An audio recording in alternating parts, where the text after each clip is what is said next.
ಜಯವಾಗಲಿ.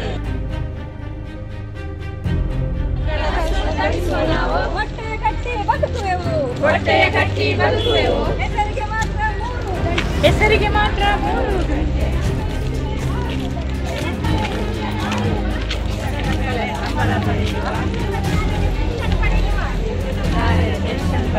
ನಾನಾ ರೀತಿಯ ಸೌಲಭ್ಯ ಪಡೆಯುವ ಅಧಿಕಾರಿಗಳೇ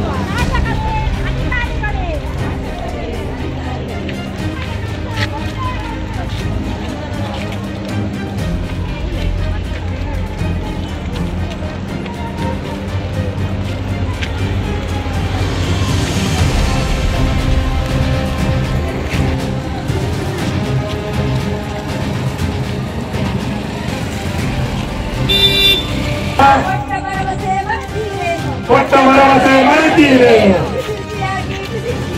ರುಚಿ ರುಚಿಯಾಗಿ ಬಿಸಿ ಅಡುಗೆ ಮಾಡಿ ಕೊಡುವೆವು ನಾವು.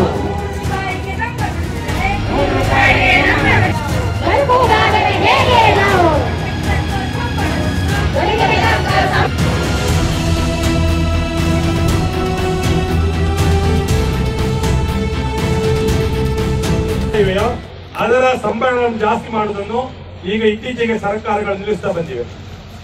ಮುಖ್ಯವಾಗಿ ಈಗಾಗಲೇ ಘೋಷಣೆ ಹೇಳಿದಂತೆ ಕಳೆದ ಬಾರಿ ಚುನಾವಣೆ ಟೈಮು ನಮಗೆ ಬಿಸಿ ಊಟದವರಿಗೆ ಒಂದು ಘೋಷಣೆ ಗ್ಯಾರಂಟಿ ಕೊಟ್ಟಿದ್ರು, 6ನೇ ಗ್ಯಾರಂಟಿ 6,000 ರೂಪಾಯಿ ಸಂಬಳ ಕೊಡ್ತೇವೆ ಅಂತ ಹೇಳಿ. ಆದ್ರೆ ಅದು 6,000 ರೂಪಾಯಿ ಇನ್ನೂ ಬರ್ಲಿಲ್ಲ, ಅದು ಎಲ್ಲಿ ದಾರಿಗಳು ಗೊತ್ತಿಲ್ಲ.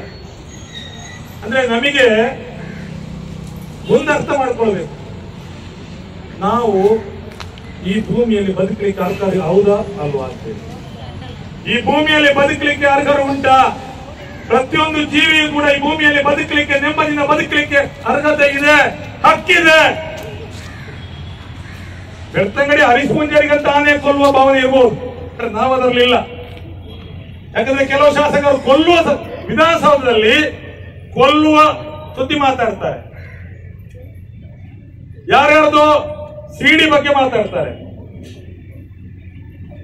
ಪರಸ್ಪರ ದೋಷಾರೋಪಣೆ ಬಗ್ಗೆ ಅವನು ತಿಂದ ಅಂತ ಇವನು ತಿಂದ ಅಂತ ಅವನು ಅದರ ಬಗ್ಗೆ ಮಾತಾಡ್ತಾರೆ. ಆದ್ರೆ ಕೊಲ್ಲುವ ಸುದ್ದಿ ಮಾತಾಡುವ ಜನಪ್ರತಿನಿಧಿಗಳೇ ಬದುಕುವ ಸುದ್ದಿ ಬಗ್ಗೆ ಯಾಕೆ ಮಾತಾಡುವುದಿಲ್ಲ? ಶಾಸಕ ಸಂಸದರ ಸಂಬಳ 2 ಲಕ್ಷ ಸಾಕಾಗುವುದಿಲ್ಲ, ಬೆಲೆ ಏರಿಕೆ ಆಗಿದೆ, ನಮಗೆ 3 ಲಕ್ಷ ಬೇಕು ಅಂತ ಮಾತಾಡುವಂತ ಲೋಕಸಭೆ ಹಾಗೂ ವಿಧಾನಸಭೆಯಲ್ಲಿ ಮಾತಾಡುವ ಜನಪ್ರತಿನಿಧಿಗಳೇ 3,500 ರೂಪಾಯಿಗೆ ಬದುಕುವಂತವ್ರ ಬಗ್ಗೆ ಯಾಕೆ ಮಾತಾಡ್ತಾ ಇಲ್ಲ? ಇವತ್ತು ಅತ್ಯಾಚಾರದ ಬಗ್ಗೆ ಧ್ವನಿ ಎತ್ತಲಿಕ್ಕೆ ನಾಚಿಕೆ ಆಗುವುದು ನಿಮಗೆ. ನೀವು ಸಿಡಿ ಬಗ್ಗೆ ಮಾತಾಡ್ತೀರಿ, ಯಾರ್ಯಾರ್ದೋ ಸಿಡಿ, ಹೇಸಿಗೆ ಸಿಡಿಗಳನ್ನೆಲ್ಲ ಹಂಚಿಕೊಂಡು ಅದರ ಬಗ್ಗೆ ವಿಧಾನಸೌಧದಲ್ಲಿ ಮಾತಾಡ್ತೀರಿ. ಪಾಪ ಹೆಣ್ಮಕ್ಳು ಅತ್ಯಾಚಾರಗೊಳ್ಳೋದ್ರ ಬಗ್ಗೆ ಕೇಳುವುದಿಲ್ಲ. ಇವತ್ತು ನಮ್ಮ ಬದುಕು ನಾಶ ಮಾಡ್ತಾ ಇದ್ದೀರಿ. ಒಂದು ಕಡೆ ಪ್ರತಿಭಟನೆಗಳನ್ನು ಮಾಡ್ಲಿಕ್ಕೆ ಬಿಡುವುದಿಲ್ಲ ಅಂತೇಳಿ ಪೊಲೀಸ್ ಕಮಿಷನರ್ ಮೂಲಕ ತಡೆ ಹಾಕ್ತೀರಿ, ಇನ್ನೊಂದು ಕಡೆಗೆ ನಿಮಗೆ ಈ ಭೂಮಿಯಲ್ಲಿ ಬದುಕಲಿಕ್ಕೆ, ವಾಸ ಇರಲಿಕ್ಕೆ ನೀವು ಯೋಗ್ಯರಲ್ಲ ಅಂತೇಳಿ ತಹಸೀಲ್ದಾರ್ ಮೂಲಕ ಮನೆ ಧ್ವಂಸ ಮಾಡಿಸ್ತೀರಿ. ನೀವು ನಮಗೆ 3,500 ರೂಪಾಯಿ ಕೆಲಸ ಮಾಡ್ತೀರಿ, ನಮಗೆ ಬದುಕುವ ಚಿಂತನೆ ಮಾಡಿ ಇಲ್ವಾ? ಇದು ಪ್ರಜಾಪ್ರಭುತ್ವ ವ್ಯವಸ್ಥೆ. ಪ್ರಜಾಪ್ರಭುತ್ವ ವ್ಯವಸ್ಥೆಯಲ್ಲಿ ನಮಗೆ ಪ್ರಶ್ನೆ ಮಾಡುವ ಹಕ್ಕಿದೆ ಅಂತೇಳಿ ನಾವು ಮಂಗಳೂರಿನಲ್ಲಿ ಹೋರಾಟ ಮಾಡ್ತಾನೆ ಇದ್ದೇವೆ. ಪ್ರಶ್ನೆ ಮಾಡುವುದೇ ಪ್ರಜಾಪ್ರಭುತ್ವಕ್ಕೆ ಶೋಭೆ, ಅದುವೇ ಪ್ರಜಾಪ್ರಭುತ್ವ. ಪ್ರತಿಭಟನೆಯ ಹಕ್ಕು, ಸಮದ ಹಕ್ಕು, ಅದು ಪ್ರಜಾಪ್ರಭುತ್ವ ಶೋಭೆ. ಅದು ಆದ್ರೆ ಅದರ ನೋವೇ ಆಗ್ತಾ ಇಲ್ಲ ನಿಮಗೆ. 3,500 ರೂಪಾಯಿಗೆ ಹೇಗೆ ಬದುಕಬೇಕು ಅಂತ ಒಂದು 5 ಪೈಸೆ ಯೋಚನೆ ಮಾಡುವ ವ್ಯವಧಾನ ಇಲ್ಲದ ಜನಪ್ರತಿನಿಧಿಗಳೇ, ನೀವು 1 ದಿವಸ ಬದುಕಿ ತೋರಿಸ್ತೀರಾ 3,500 ರೂಪಾಯಿಗೆ? ನೀವು ಹೇಳುದು ನಾವು ಸಮಾಜ ಸೇವಕರು ಅಂತ ಹೇಳ್ತೀರಿ. ನಿಮಗೆ ಸಂಬಳ ಅಲ್ಲ, ಗೌರವಧನ ಅಲ್ಲ, ಸಂಭಾವನೆ ಭರ್ತಿ ಕೊಡಬೇಕು, ಲಕ್ಷಾಂತರ ರೂಪಾಯಿ ಕೊಡಬೇಕು. ನಮ್ಮನ್ನು ಹೇಳ್ತೀವಿ ನೀವು ಕೆಲಸದವರಲ್ಲ, ನೀವು ಸಮಾಜ ಸೇವಕರು, ನಿಮಗೆ ಗೌರವಧನ ಕೊಡುದು ಅಂತ ಹೇಳಿ. ಗೌರವಧನದಲ್ಲಿ ನಾನು ಕೇಳುದು ನಿಮಗೆ ಪುರುಸೊತ್ತಿರುವಾಗ ನೀವು ಸಮಾಜ ಸೇವೆ. ಸುದ್ದಿ ಚಾನಲ್, ಕ್ಷಣ ಕ್ಷಣದ ಸುದ್ದಿಗಾಗಿ. That's my gadget. Let's go have some fun then.